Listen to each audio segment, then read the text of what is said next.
Hey guys, Austin Schneider here, and we are privileged to have Lisa Catlin joining us, who's actually the #1 loan originator in the United States with Caliber Home Loans. So she has some experience in doing this.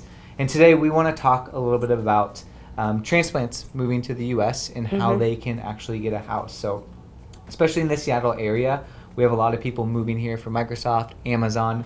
How are they maneuvering buying a home if they want to purchase a home and they're coming from a different country? This is one of my favorite questions because there's a lot of misconceptions, and as you stated, we see buyers coming in from all over the world to work for lots of companies locally.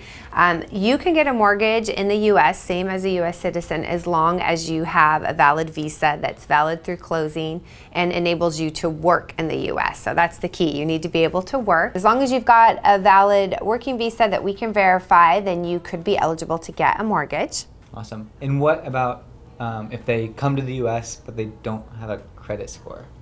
That's pretty common. So there are some loan programs that don't require a credit score, and oftentimes we can actually access an international credit report to help build up a credit history that way, or we can look at alternative forms of credit such as mortgage or rental payments, utility payments, things like that. So typically there is a workaround even if they don't have established U.S. credit yet.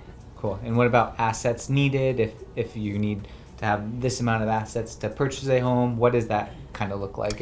I feel like assets can be the most complicated part of the process for buyers recently arriving in the U.S. The biggest thing is that we always have to track the money, whether it's for someone who's not U.S. born or is U.S. born.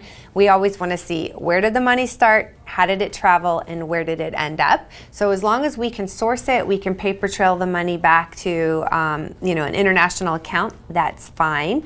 Keep in mind, all monies used for closing will have to be moved into a U.S. account and verified prior to closing on a home here in the U.S. And then for these people transplanting, no credit score, maybe a little bit trickier to verify the assets. What about the interest rates and down payment for these types of buyers? Does that vary versus if they're coming from a different country, or what does that look like? Great question. So just like for any U.S. buyer, the credit score and the down payment amount will determine the interest rate, but someone coming to the U.S. recently and looking to purchase a home isn't going to necessarily pay a higher rate as long as they are well qualified. Makes total sense.